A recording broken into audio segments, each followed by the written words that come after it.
This is Christina Barr, and you're watching Black Tea News.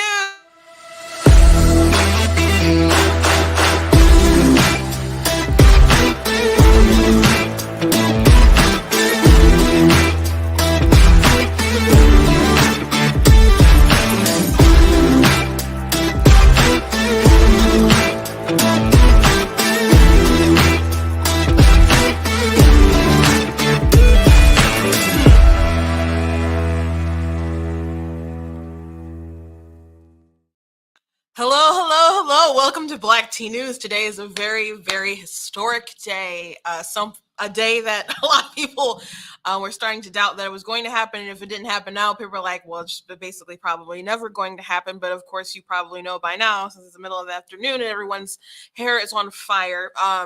Roe v. Wade has been overturned, not just Roe v. Wade, but also Casey. So abortion is going to go back to the states. It's going to be a states' rights issue right now, just kind of like how slavery was considered a states' rights issue. I believe, the Constitution has spoken on abortion in the sense that the unborn are entitled to equal protection under the law, and in the long run, it should be completely banned and just have exceptions for basically the mother's life is in danger because the mother and the child are equal, and both of their lives are valuable, and you want to respect both of their lives and their bodily autonomy. But the world is very, very upset about this. Biden and Pelosi and AOC, there's protests right now. I don't think there's any violence that I've heard of thus far. Everything is kind of moving parts, but there have been groups that have been vandalizing pro-life organizations, pregnancy crisis centers. I think there's at least been 20 that I'm aware of that the Justice Department has been mum on, which is very unfortunate. The president has come out and condemned violence. AOC did not condemn violence when she was asked. There was a video of her just kind of ignoring it, which is not good, not cool. You could at least do that. I do feel that Biden and Garland and them need to do more than just say they aren't for it. They need to say in the strongest possible terms that anyone who's going to commit acts of violence will be prosecuted under the full extent of the law, which I don't know if they'd be willing to make that promise because that's not how they felt during the BLM riots and other things like that. They're for like useful sort of intimidation tactics. Now, does it look so good when you're the president? Nah, it doesn't. I'll never forget during the debate that Chris Wallace had with Trump and Biden, which wasn't either their finest moment. No one looked good in that debate, including Chris Wallace. But he asked a question of Biden because Biden had said something to the degree of basically that he was the head of the Democrat Party. And he's like, well, have you tried like calling anyone like a mayor or governor and saying in these Democrat cities where they will not let the National Guard come in to and he's like, well, what can I do? It's like, so no, he didn't even like pick up the phone, and apparently wouldn't be willing to pick up the phone and reason with these people and say, hey, it's not worth like letting your cities be overrun and burned down like this, and this is America and this is unacceptable. So yeah, like we need to get some law and order here. He wasn't willing to do that, but it is a different kind of radio show. A rodeo when you're the president, and it's not a good look to have all that kind of anger and outrage in the streets. So I don't think you'll maybe see anything to the degree of like the summer of rage that we had in 2020, but you might see some, at least we've been promised by some radical terrorist groups that there will be violence. So I wish he would have come out in a stronger sort of condemnation of those things, though at least he said we condemn those things. But I wish they would just let people know, hey, we're not going to tolerate it. But I kind of think that they will to a degree, and I don't know if they'll prosecute people like that to the fullest extent of the law, because it doesn't seem like that's their juice, their thing that they want to do. But anyway, a lot of is happening. There's a lot of reactions. Biden's reactions, I'm not surprised, but the RNC pulled up a clip from him from 2006, talking about how abortion is a tragedy and not he doesn't consider it a right. But he considers it as a tragedy and something that's kind of like a necessary evil. And that's the way it was pitched before in the past. But the Democrats have pretty much abandoned this. Nancy, I think after the 2016 election, Nancy Pelosi was in a meeting, and she said, we gotta, all this kind of radical stuff that people are pushing, people gotta take a pause on it. Like even the stuff with abortion, people are not as extreme, but they abandoned that, and I don't think it's gonna work well for them politically in the end. I know there's some people concerned about how this is going to move the needle on a election kind of front, but I'm optimistic, because it's not going to really move the needle much in your blue state and your red state. If it's pretty solid there. If you're in a purple area, are you? So a couple of, maybe it was last month, I was in a meeting for my 14th district meeting, which no longer exists. Actually, I think, gosh, is it tomorrow? There's a party or something that we're having, kind of like goodbye to the 14th district. But I've been involved with 14th district politics since like 2014, basically the whole time since I've really been involved. But we lost some population, we got redistricted, so I'm no longer going to be in the 14th district. But anyway, it was our last official meeting, and the co-chair of the Michigan Republican Party came, and she was the main speaker of the meeting, and people were concerned and asking these questions like, we're really concerned how this is going to affect our midterms. And so she said, we've looked at some polling and I don't think it's a problem. Now, I don't know why she'd be dishonest in that situation, because I don't know why you would, but did I see that data? No. But for them to say that, because that is something that, I'm just gonna be honest with you, some heads at state party level has kind of shied away from. When you had tough nerd Rick Snyder, who was like, when he was running, like they didn't want any sort of that stuff to be talked about. Really, it was just like the economy stupid kind of campaign. And there were times like they were pro-life, but there was a time I got shot down or two with this kind of messaging that I wanted to put out.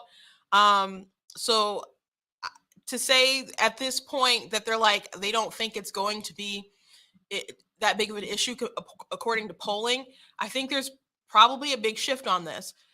And I think there should be a big shift on this because we have technology that people didn't have in the past. Like people were talking about different standards that people had determining life, and people bring up the quickening. Like, okay, people had an unscientific view of when life begins because they didn't know the science. And so when you kind of feel the baby move, maybe you can start to say, oh, it's in there. But but we know that biologically it's not a question that life begins at conception. Now, I don't know at what point in time you value that life. That sounds like a personal problem to me. Like we all have inherent rights, an inherent right to life, and I think inherent value, and should be given the same sort of equal human dignity.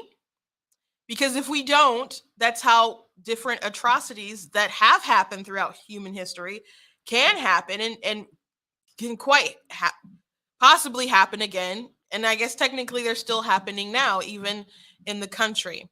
So we're gonna break this down and get to it. I don't want Republicans to be freaking out.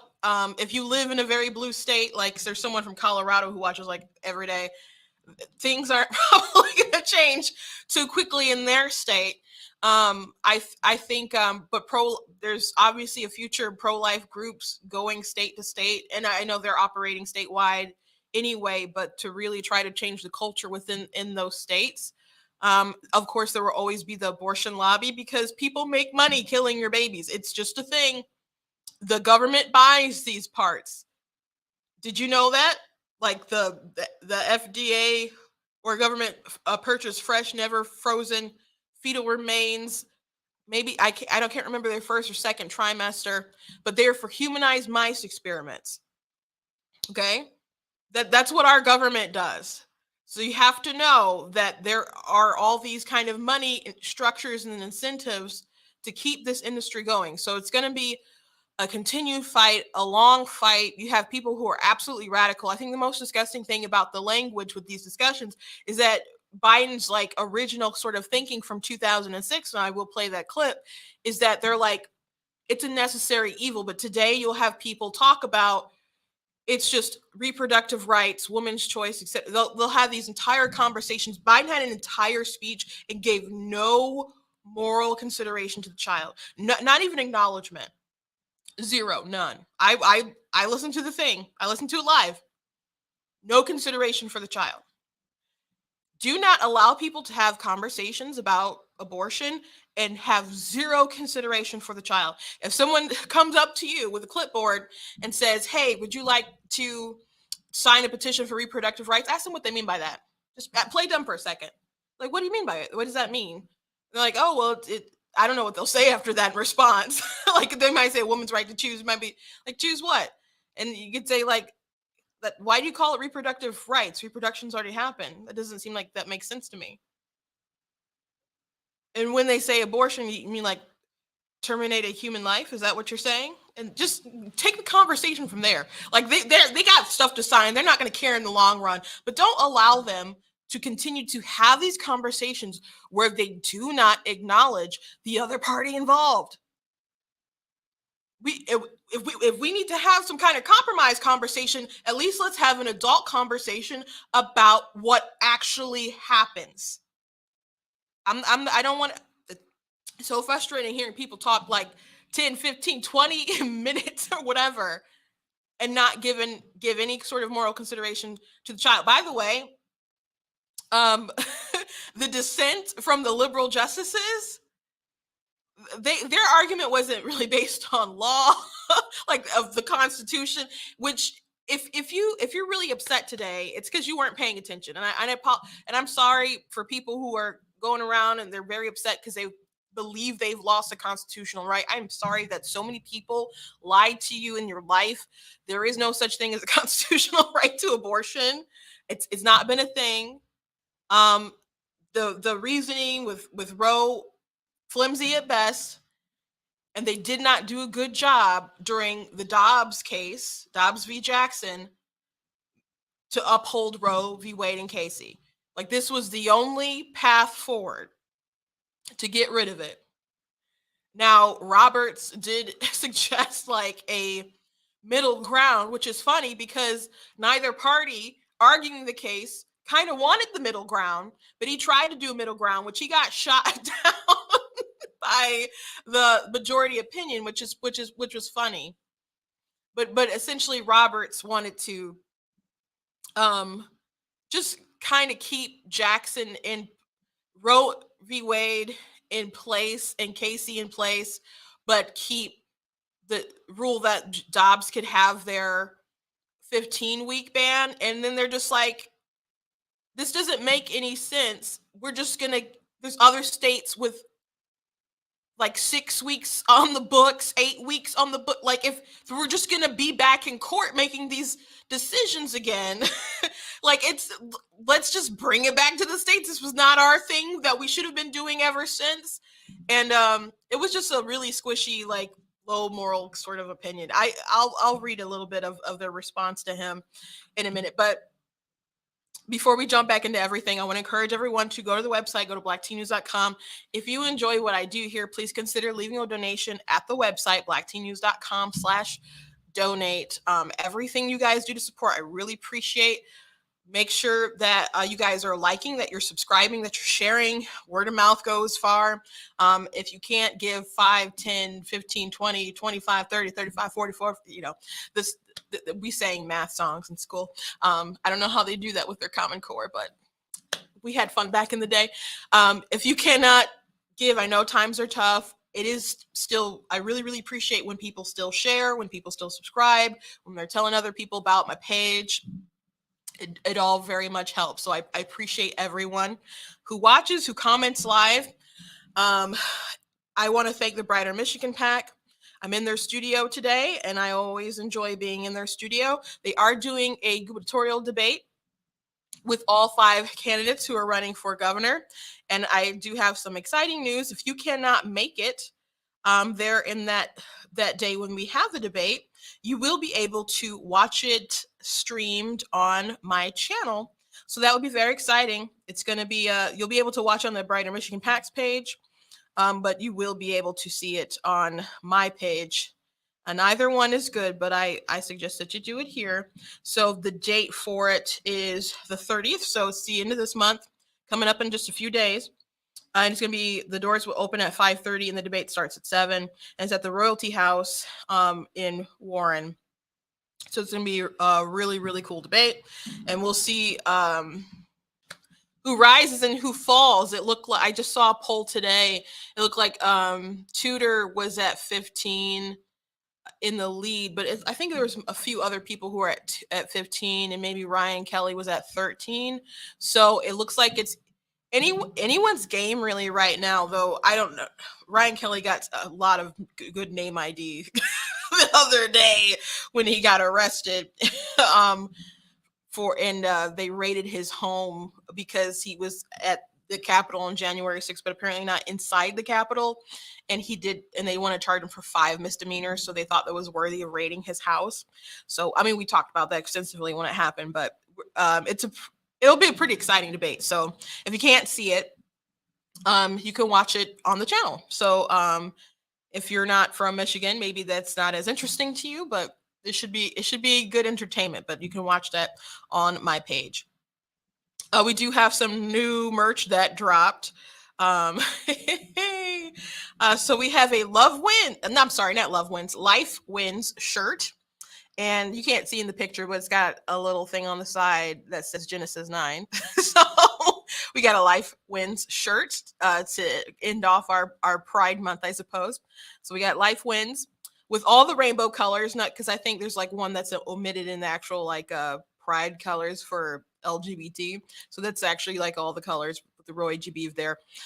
We got a Roe and Casey aborted shirt, and we also have another one that has a baby with the little pixelated glasses. So you can go ahead and get that at blacktnews.com. I also have a really cool shirt that I like, the My Money, My Business shirt, because people will tell you it's not your business when it involves your financial tax dollars, which one thing I think Garland, he suggested that the federal government should be setting up in different places within different states to facilitate abortion, and therefore the states wouldn't be able to interfere with it.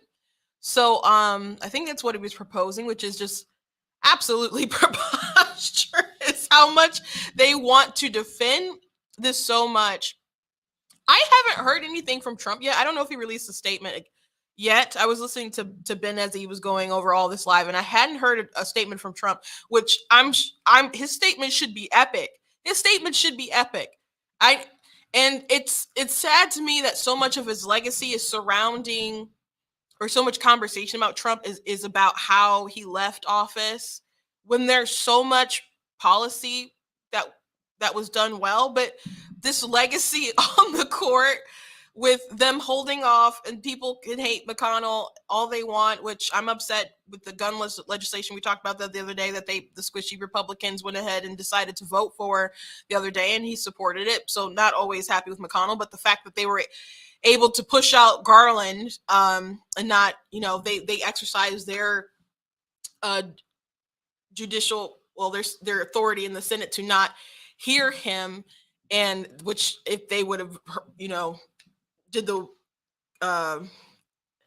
advise and consent practice, then he probably would have got voted through, and then he'd have Gorsuch's spot, and we wouldn't be where we are, because Roberts wouldn't have, it signaled that he probably wouldn't have made the right decision here today, because he really didn't want to. So we'd still have it, but he didn't get seated. And Garland, people were saying, oh, he's so middle of the road. He's so milquetoast. He's not a gun grabber. The other day, he issued a statement saying he disagreed with the Supreme Court. And I'm like, who are you to say that who is the DOJ right now to say that they disagree with an interpretation of the Constitution?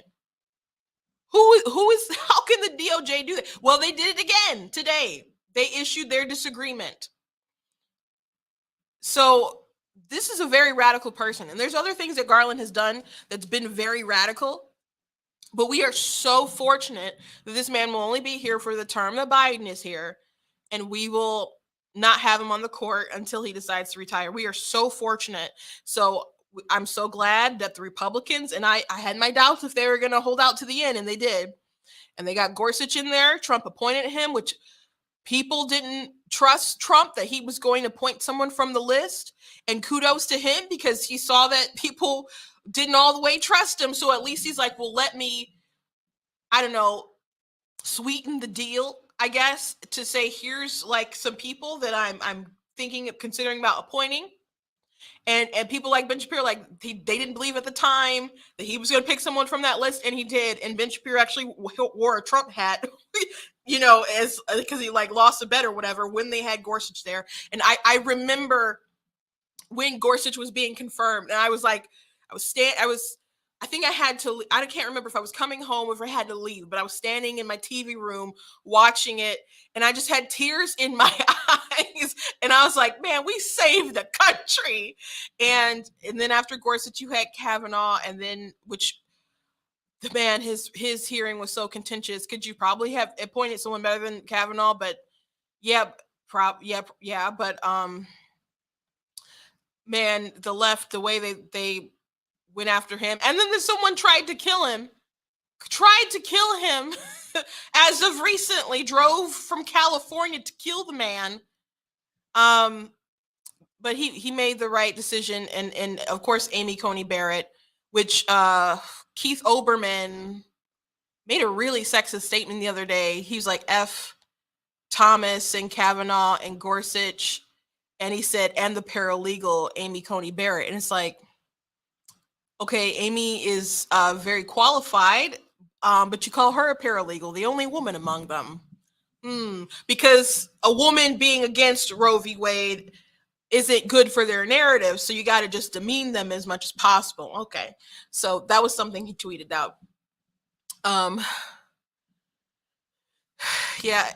Anyway, let me get back to my intro. I know I'm kind of all over the place, but you guys can check out that stuff on the site. I do have a meme that I want to share. I just shared it on my page though, but Democrats haven't been this angry since Republicans freed their slaves, which people have heard this all the time. But I thought it was, as I was watching Biden talk and knowing that yesterday was Thomas's birthday, by the way, just as Clarence Thomas's birthday. And just hearing him, the way that he addressed the unborn was just really, really heinous to me. But human rights starts in the womb. That's what I have that hashtag down there, because people keep talking about constitutional rights. They keep talking about a woman's rights. A woman's rights doesn't begin when she pops out of the magical kuka. They begin when she comes into an existence, an inalienable right. And it's not granted by the government. The Constitution just acknowledges that we have these rights, but they didn't make them up out of thin air. Okay. So anyway, let's go ahead and get to some of the things that Biden said. So back to 2006, this is what Biden thought about abortion. I do not view abortion as a choice and a right. I think it's always a tragedy, and I think that it should be rare and safe. And I think we should be focusing on how to limit the number of abortions, and they ought to be able to have a common ground and consensus as to do that. So that's not where Biden is obviously today, right? They're lying about it being a constitutional right. It's not. Never was. They don't want to say acknowledge the unborn child. And if you're triggered because I said child is a son or daughter of any age. I am still my mother's child, my father's child, and I was the moment I was conceived to the day, I guess forever, I will always be their child. So people getting so upset about terminology, people get so triggered about it. They get triggered because they don't like you using language that humanizes the unborn. So I'm going to keep using it because it's accurate, and it's just, that's a you problem.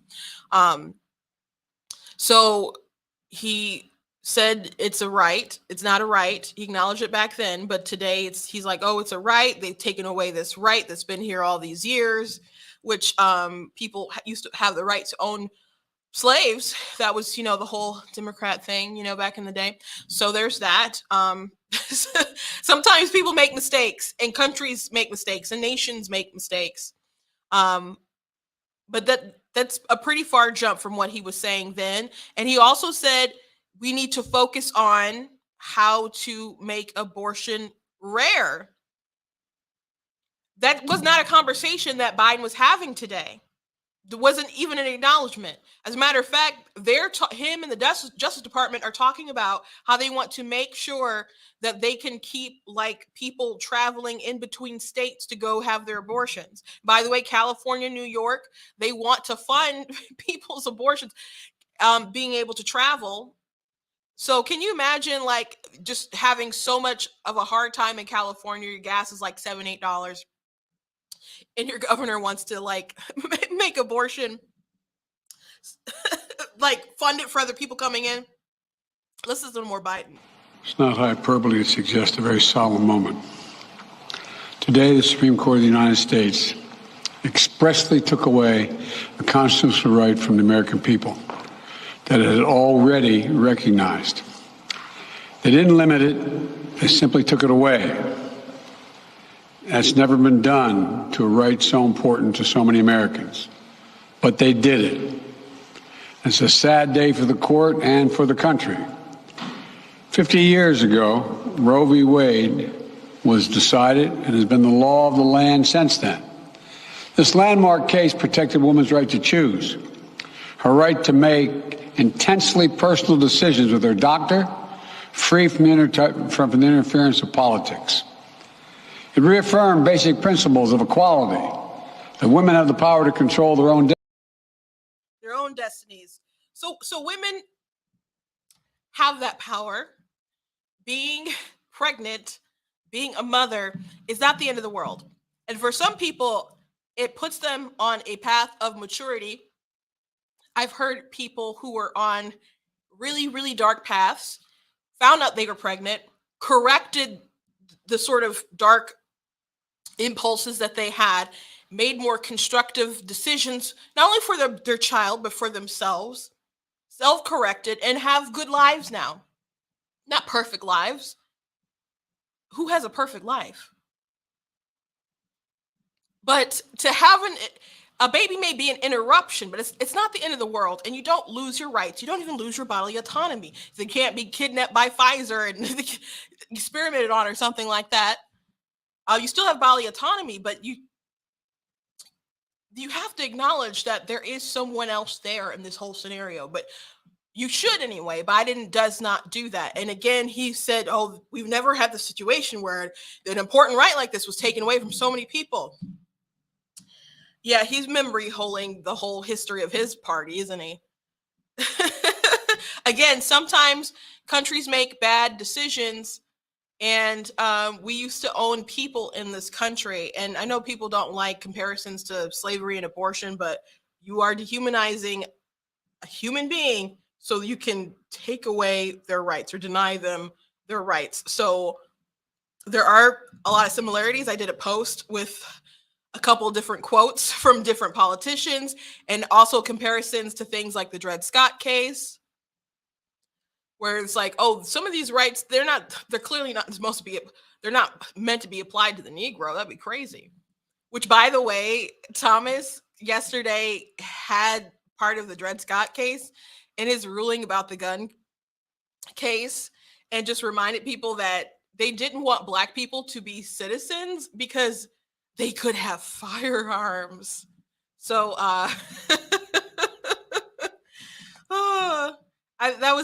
was a nice little important thing that he put in there, and in a good troll, I think.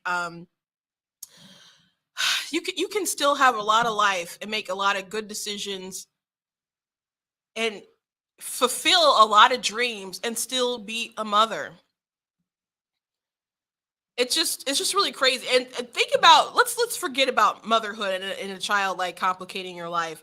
Sometimes the plans that you have for yourself, they don't, things don't go the way that you intend, but that doesn't mean that there's not a good path forward for you. Like, I went to school planning to do animation. I wrote like a big, like, I wrote all these, summaries and stuff, and had like a book Bible, of different characters and other stuff like that. And I wanted to go to school. I actually went to CCS for a semester, and that's in Detroit, because I wanted to do animation. And I did not have the money really for that, and I could only end up going for a semester, and then I had to drop out. So I ended up painting a mural at a church, and got, with that money that I got from that, I bought my first laptop, and I started writing. So the cartoon that I wanted to make, I ended up making a book, but that wasn't the first book that I did. The first book that I did was my Super Kid book. So if you guys got that for your kiddies, or you read it yourself, you know what that is. But Super Kids, loosely based off some stories about my dad. So anyway, that was first. No, that was the first book that I published. First book that I wrote was this book that I haven't released yet. It's a book that I haven't released yet, and I wrote in like 6 months. Super Kids is the first one that I released. So anyway, I started going on this path of writing different things, writing books, which I had a goal of completing 30 by my 30th birthday, which I did, and I have 15 published now. But at the same time, like, I'm going to these conventions, I'm trying to make my stuff work out for me. It's not, I go to these great conventions, and then I feel all excited and stuff, and then I have to go back Monday and work at Target.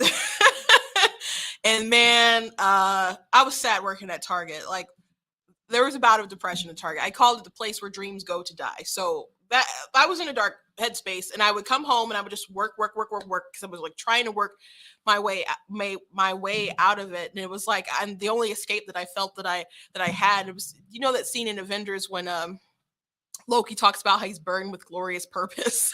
Like, that's kind of how I felt. Like, I have all this potential with stuff, and I didn't kind of know a way out. And I won't kind of get into the whole headspace of how I kind of got over that depression state, because it's not really the point of my story, but it's a good story. It's just not my point of my story going down this road. But anyway, I would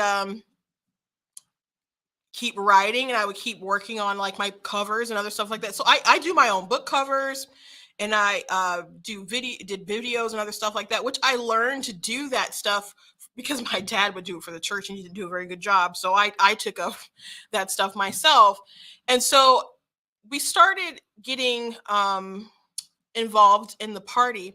And the reason why we got involved in the party is because I think at first we went to a debate watch party, and my sister liked this guy, actually. So he kind of invited her. So we went to the Oakland County GOP office, and we went to this debate watch party and whatever. And then I think we got on their mailing list, and then we saw that they were doing a Lincoln dinner. And who was the person doing the Lincoln dinner? Donald Trump. So we were such big Apprentice fans. So we were like, oh, we got to go. So we didn't have much, but we were like, we got to go to this. And at the time, we weren't living in a house. We were staying in a hotel. So our life was just, stagnant and kind of like, God, where are you, sort of thing, and waiting for some kind of miracle, I guess. And so we went. It was great. My sister got to ask him a question, and I guess it was close to kind of ever got to really talking to him. But which I've been to a lot of events where he was saying at rallies, and I still haven't met him personally. But anyway, that was started on like that sort of journey. And my oldest sister started working for the party. Eventually I started, I ran for office and got more, which she convinced me to do. And people were like, oh, all these doors are going to open up for you because you ran. And I didn't see that immediately. I went back to my life working at Micro Center. Thank God I had left Target. So anyway, some time passed from then, but then I got information like, hey, would you like to work for the Michigan Republican Party? And all the time that I spent like utilizing my skills writing, utilizing my skills sharpening them, like working on my own products and getting involved, putting in the time, all of that accumulated to me getting hired at this job, making money that people would be making if they graduated from the field that I, people would have to graduate from college to get the sort of money that I was making there.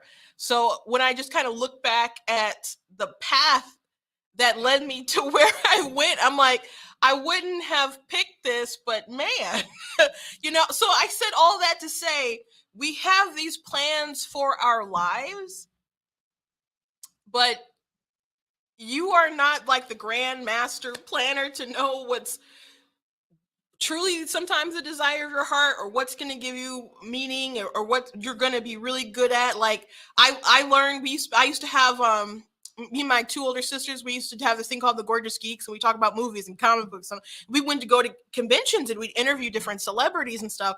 And I'm super, super shy. I'm very introverted. Maybe you guys don't believe that, but I am. And so we found out that I was the best person at interviewing. This person who God showered me with shyness. For some reason, I was like equipped to do this. And you never kind of know the kind of person you are until you're pushed into certain situations. So these people who are fear-mongering these women, telling them they're not good enough, that they can't accomplish their dreams, that they can't survive in life because they have a baby on their hip, you are disgusting, and you are not the kind of people that we should vote into office. You are not feminist. You do not support women. You do not support equal rights. You are, for the lack of a better word, trash. You're just trash. And you're doing it for political gain, putting people down for your political gain. Why? Because you want the abortion industry to keep funding your campaigns. Big pharma or whoever you're paying to get to, with these body parts, wherever them follow the money. I'm sure you find more answers there. But they knew better in the past. But they've just become more radical and radical and radical. Let's watch a little bit more of Biden. With this decision, the conservative majority of the Supreme Court shows how extreme it is, how far removed they are from the majority of this country. They've made the United States an outlier among developed nations in the world. So that's a lie. The U.S. is already an outlier with how extreme we are with abortion. There's only like 5 countries that have like on-demand abortion, and 2 of them are like North Korea and China. So that's not a good list to be on. We are very extreme. The other European countries, which by the way, they pointed out like in the Dobbs case, like no, America is very extreme with our abortion policies as far as how late you can do it. Very extreme. So that's a lie. But we shouldn't be surprised that Biden is lying. That's what he does. I mean, and our rate of abortion is also extraordinarily high for a developed country. I don't mean for it's high for a developed country. Or just high period. It's just high period. Just high period compared to like the whole entire world. It's a very high rate. So when people are like, oh, we just need more education, or oh, we just need more sex education and contraceptives and all this, I'm like, we have all this opportunity in America. We have social safety nets. And I know people don't feel like we have great social safety nets right now because they're just in the middle of going through because how bad the economy is right now. But I don't know if you guys have been on the other side of the world and experienced the other side of the world, but it's rough out there. I don't know if you ever had to see kids you stop at a stoplight, and then kids just come up and start banging on your windows with like, I don't know, machetes or something, asking if you want to buy one so they can have a little food to eat. I don't know if you've been there. And I'm talking from experience. And you can't pull out $1 because you'll get swarmed. And people have dreams. My sister was she was talking to somebody in Mexico. Their dream was to come to the United States and become a barista at Starbucks. That was her dream. And people who were from America were just like, that's your dream? That's crazy. And you're like, you can't like hardly survive off that. And she's like, well, how much do they make? And she's like, I don't know, maybe like $12, $13. And she's like, oh my gosh. Now the cost of living is quite different, so she couldn't grasp that. But the idea that you can make that much money, People do not understand how well we have it here. I I st- I know people will say like we need to provide more funds and other stuff, and we do need to help women in need. But I really think the problem is we are conditioned to, one, dehumanize the children that are aborted, because if people really had the education and they understood that this was a life, they're conditioned not to believe that. People don't understand fetal development. They don't understand that it's a life. If people understood that, we wouldn't have so many abortions. And there's also, we are basically embedded to reject responsibility as well. So I really think those are our main issues. Not, and I know people will list like, well, I had an abortion because I couldn't afford it. Poor people are very resourceful, and there's always adoption. So that's not really a good excuse. And as a matter of fact, it's eugenics. Deciding that people should be able to live based off of like income, that is not ethical in any sort of way. And as a kid who grew up struggling, it's really creepy, honestly, when people go that route. This is something that something that Biden said that really upset me, because I thought about this pro-life person I follow on TikTok, and I'm going to show you her video right after I show you Biden's. So extreme that women could be punished for protecting their health. So extreme that women and girls were forced to bear their rapist's child. With the child, a consequence. It just stuns me. So extreme that doctors will be criminalized for fulfilling their duty to care. Yeah, so I'm gonna go ahead and play Lottie. I've shared her videos before. Maybe I'll have to have her on my show one day, but he said he wants you to be able to have an abortion because of you being able to have your rapist baby. So this is Lottie. One second.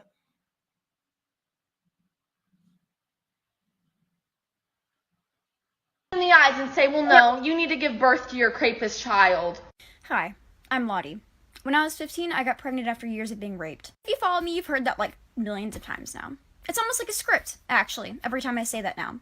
Do you know why? Do you know why I have to repeat that so many times? Because every time I log on to this application, there's some random pro-choice woman saying, well, what if, hypothetically, there's this teenage girl and she gets raped and she gets pregnant and abortion? And of course I will see that video and I will go, hey, excuse me, I was actually pregnant from rape as an underage teenager, and I'm pro-life, and my daughter was valuable, and I loved her, and she wasn't a rapist baby, she was my baby. That's literally what my last video was doing 3 days ago. But I'm going to keep saying this until women like you start listening to me. My rape for years of grueling abuse did not justify murdering my child. I would never have done that to her. Her life was valuable. You don't speak for girls like me. And hey, if you're tired of hearing this, imagine how tired I am of saying it. So there's an actual victim. By the way, abortion for the reason of rape and incest and all that stuff is, which I don't, they could just basically say rape, but that counts for less than 1%. 99% of abortions are from consensual sex. I'm not saying that women who go through that, they're not worth mentioning in the conversation. They absolutely are. But to use the abuse of women so you can justify the other 99% is really gross. And medical is very low too. Like if you gave exceptions for rape and the life of the mother being in danger, you'd basically and got rid of all other abortions, you'd basically outlaw abortion. That's why when people ask like, oh, you don't even have exceptions for these, and they're like, well, would you be okay with the bill if there were? And they're like, no, they won't agree to that, because that would basically outlaw all other abortions, and it'd be gone. The practice would be dead. And people talk about women having to live with and deal with that stigma of having that child and the sort of grief that will be carried with that child throughout their life, have you ever considered that when you refer to a child as a rapist baby, as if he still has ownership of that child, have you ever considered that you're contributing to that sort of stigma that would cause harm to these people? Because there are people walking around in this life that have been conceived in this way. Kathy Barnett, who was running against Dr. Oz, her mother had her at 12. She was conceived when she was 11. And Kathy Barnett shares her story. And she's proud to be here. And her mother said it wasn't a choice, it was a life. Now, here's a question to the president. I know this is like a dark topic. Does he or people who talk about this topic, do you believe that a rapist should be afforded more rights and dignity than an unborn human child? In a perfect world, this scumbag would be caught and he would be tried by a jury of his peers. He'd have the presumption of innocence, but we're going to assume this person is guilty. We're not supposed to do that, but he has the presumption of innocence, and he'd have to be proven in court beyond any reasonable doubt. And that, since there's a baby in this case, how can you doubt it, I guess, because you'd have paternity and all that stuff, right? So he'd be convicted, probably not harsh enough, in my opinion, but he'd be convicted and he'd go to jail, and he'd have, after due process, he'd have his rights taken away from him. The unborn don't have that. As a matter of fact, Biden doesn't even have the dignity to even mention them in the entire conversation, other than referring them to as a rapist baby. I think that's the only time he really used the word baby.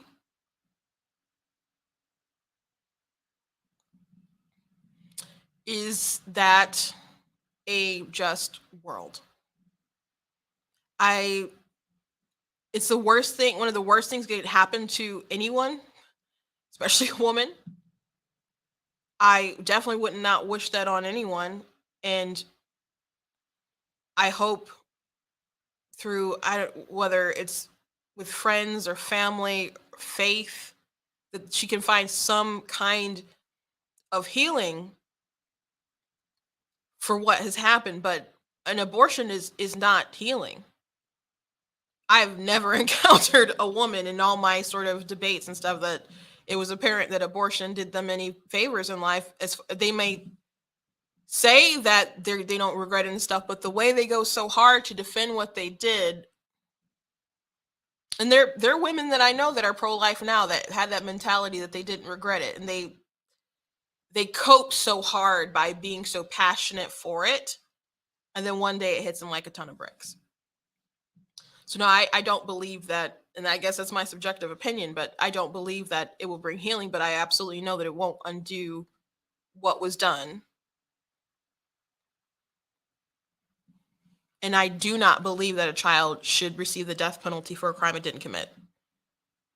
But I do think it's vile that the president of the United States is using the abuse of women, knowing good and well, that it is less than 1% of abortions. And I'm not aware, maybe there's some states that have it that don't have exceptions for rape, but a lot of them will. Technically, I think it undercuts the right to life argument, but most people believe in that exception. So it's just fear mongering, and it's disgusting. Again, I think that's maybe the only time he used that word, to empower the rapist, by calling it the rapist's baby, not her baby, not a baby, not just an innocent human child, just a rapist's baby. I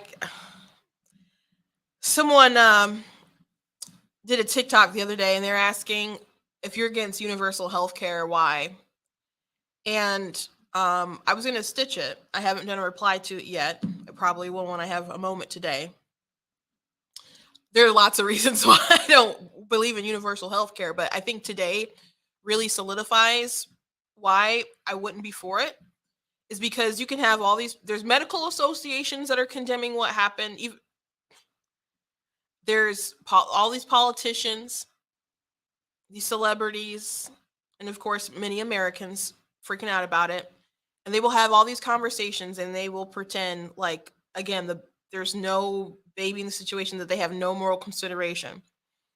So maybe the average teenager who's 15 on TikTok crying about it, saying, "Oh my gosh, my future." Maybe they don't understand all the biological aspects and realities of this, but I'm pretty sure a lot of these politicians making those decisions are aware of the fact that Roe v. Wade, we're talking about viability, which people deem it like 24 weeks and whatnot.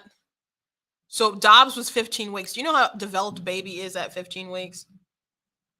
I mean, they have fingernails. They have all their major organs have begun to form. Their heart, they have their heartbeat, their kidneys, if it's a female, she already has like 2 million eggs in her ovaries. It's just crazy that they could just pretend that doesn't exist in order for their political gain. So why would I entrust my well-being into the hands of the government, and knowing that in the past they've been able to experiment on Black people because they just wanted to see what happened with syphilis, right? They needed to know advancement of science. That this was a government that sterilized women, starting with Carrie Buck. In the Buck versus Bell case, she was raped and she was deemed feeble-minded because she was raped. That's why. It's like, seriously. And they sterilized her, forcibly sterilized her. The Supreme Court ruled that she should be sterilized. And that opened up the door for forcibly sterilizing women in the United States. It's something that we did. So why would I want universal health care? Why would you put any sort of trust in the government like that? Especially since I know that everybody doesn't trust the government. On both sides. On both sides, people don't trust the government. So there's people really upset about Roe v. Wade. Again, that'd be like 24 weeks. 15 weeks, the baby's eyes are still fused shut, but they can sense light. If you shine a flashlight on your tummy, they'll move away from it, the beam. Ultrasounds can be done at this time to determine their sex. Like, at 14 weeks, the baby's brain impulses have begun to fire and they're using their facial muscles. Their kidneys are working now too. If you have an ultrasound, you maybe see them sucking their thumb. Now, most abortions are done before 15 weeks. So people, you got to fight for earlier than 15 weeks or you're still going to have a lot of abortions in the United States. But you'd be able to, if you're talking about viability, that standard of Roe v. Wade, and if you say you want Roe v. Wade and you're upset and you're crying today and you want the federal government to solidify Roe v. Wade, you have to know you're talking about abortion that could potentially be up to 14 weeks. Like, and not allowing other states to protect the unborn at like 15 weeks, etc. That's not where Americans are at. Most Americans don't like abortion past 15 weeks. So just take some time out and actually look at how developed a baby is at 24 weeks. I had a friend who had an abortion. It was like 20, maybe 21 weeks. It was brutal. It was brutal for her. I've described it, talked about it quite a bit. It was traumatic. If you talk about it still to this day, like her stomach will do like flips, like she can still feel the remnants of the pain that she went through. And yes, she regrets it. And do you know what her reason was? Because people say that people only have like sort of later abortions because of medical reasons, which is a lie. Her reason is that she wanted a blank slate. She wanted a blank slate, and she just was kind of like, it was kind of cold feet, and she was kind of weighing her options. She was scared to tell her mom and stuff. She just kind of waited a bit long. I mean, people like abortion clinics and stuff, they would prefer if you did them later because that baby can, be a more fetching sort of price. The bigger it is. Gosh, we're almost out of time. I do want to go through what the concurrence was and Roberts and his response. I mean, the response to Roberts, but I think I'm going to have to do that Monday. But it is a good day. It is a really good day for American history. I'm sure we'll have some more crazy reactions. I don't know if we'll go like a whole another full hour talking about it, but I am really happy. Today's my sister's birthday, my young sister's birthday, Tina. She's a very talented artist. I've posted her stuff before on her site. I will post a link on my Facebook and stuff, but you guys should check out her stuff, buy something. And from her, you tell her I sent you. But it is her birthday. She's 27 years old. And I messaged her and I said, Roe v. Wade got overturned on your birthday. And she was like, what? And she called me.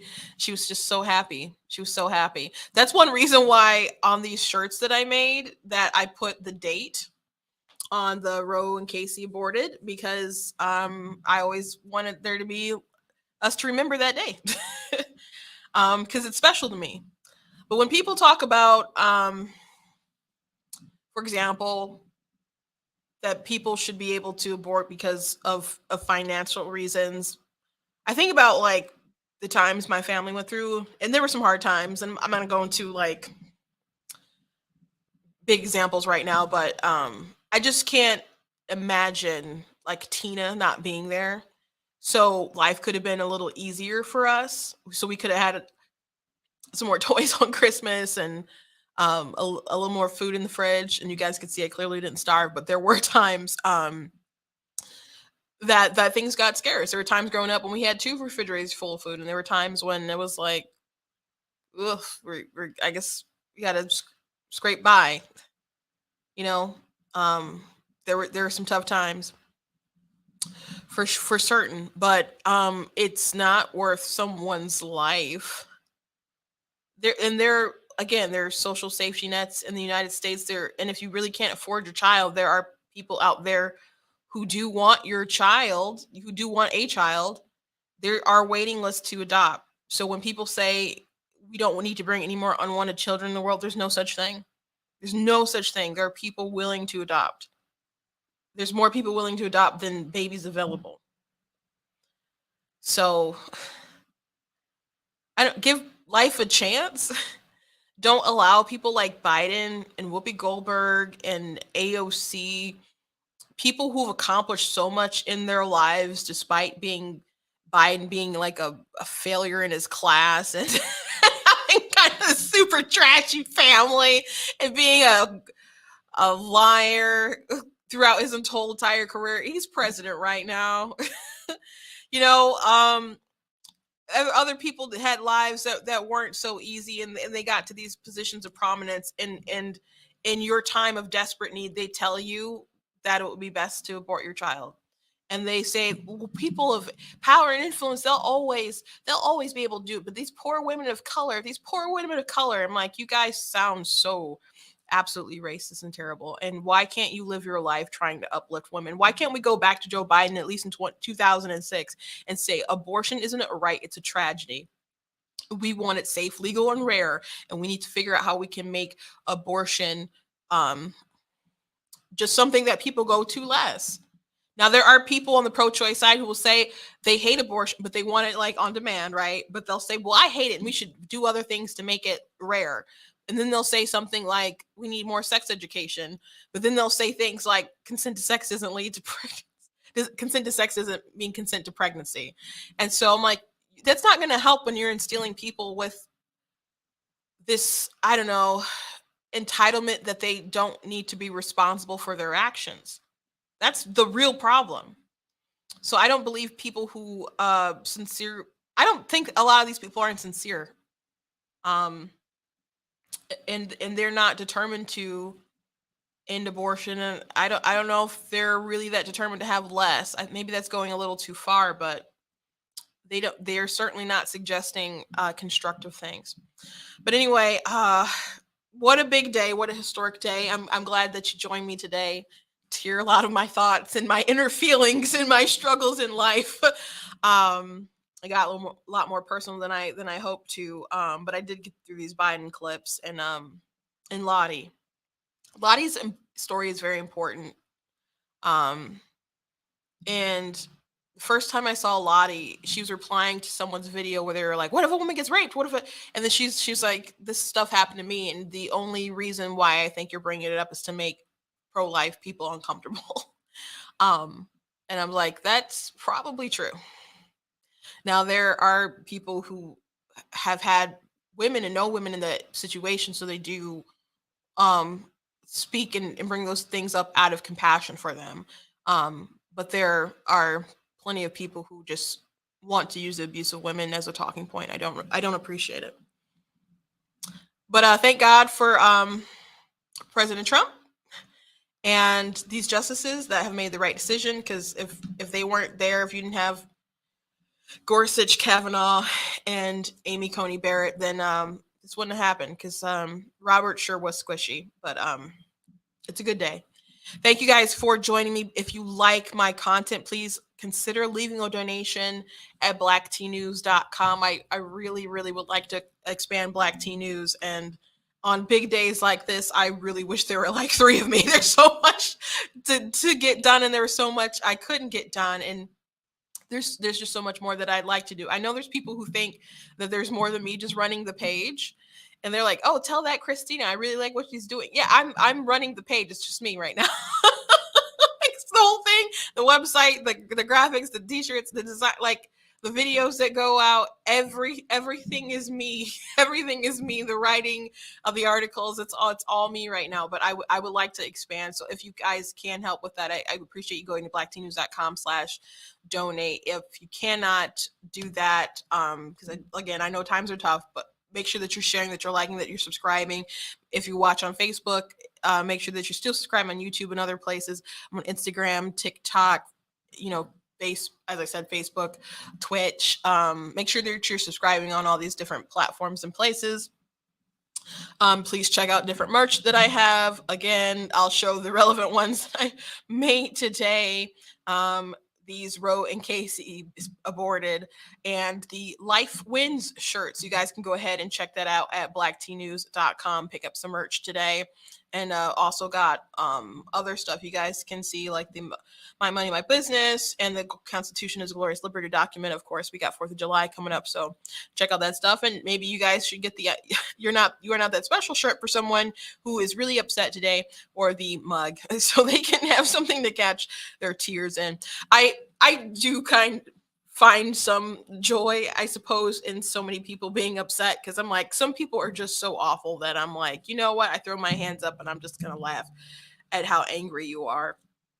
But so there's people who are just really uneducated about the issue, and there's some people who've actually had an abortion, and again, they're coping very hard. So there's some people we do need to have some more grace toward.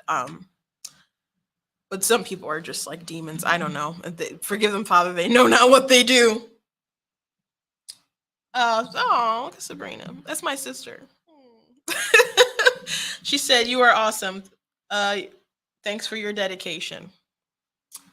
That make me cry. It's just I've talked about this issue so much, and I was so glad to go to the March for Life. And thank you to the sponsors who helped me go get some footage and do a video. And I talked about how much it can weigh you down, talking to all these people who have just such absurd and heinous views on life and the sanctity of life. And you saw so many people who were fighting to make change, especially young people. And it really filled you with so much optimism. And that was the video that I put out in the sense that I got. And I hope that it filled other people with the same sense of optimism. So I'm so blessed that this happened in my lifetime. I saw people commenting they never thought that this would happen within their lifetime. I'm so glad we don't have to wait another 50 years. So I hope I'm still around another 50 years. But now the work starts at the state level. Again, I do not think this is going to be like a wipeout situation with Democrats being so engaged that's going to tip the elections. I don't think that. And I think in a situation like in Michigan, our state is purple. So I think maybe locally here people may have more concerns. But again, I'll have to like kind of find out more about the polling and stuff where it kind of showed like they're not very concerned about it. But I know Gretchen Whitmer, our governor, is going to try to take extreme measures to overturn this. So she talked about this before, and she's going to try to make it a state's issue. It's like we have a constitutional right in Michigan for an abortion, even though that's been struck down before. But we have a liberal court right now, so she's going to try to bypass everything and have like a radical court make a right in Michigan that does not belong. And we should not allow her to have her rhetoric without acknowledging when the right to life begins. So that's our mission, to make her admit that she's ideally for supporting abortion up to 9 months. Because if you do not believe that an unborn child has a right to life, you are you are making the case that someone should be able to have one up to 9 months. If it's all about a woman's bodily autonomy and her right to choose, viability never made sense to me. It never made sense. It was a stupid standard. And that was like the whole point of like the arguing for Roe. So I'm glad that it's struck down, and we got work to do. So we're going to get to it, and I'll see you guys. I'm not going to do a TikTok about it tomorrow because it's, we're going out for my sister's birthday. So I will be with my family. But I will see you guys on Monday with a lot more to talk about. Thank you for being with me today, and for being with me for all this time, and continuing through the long haul. God bless.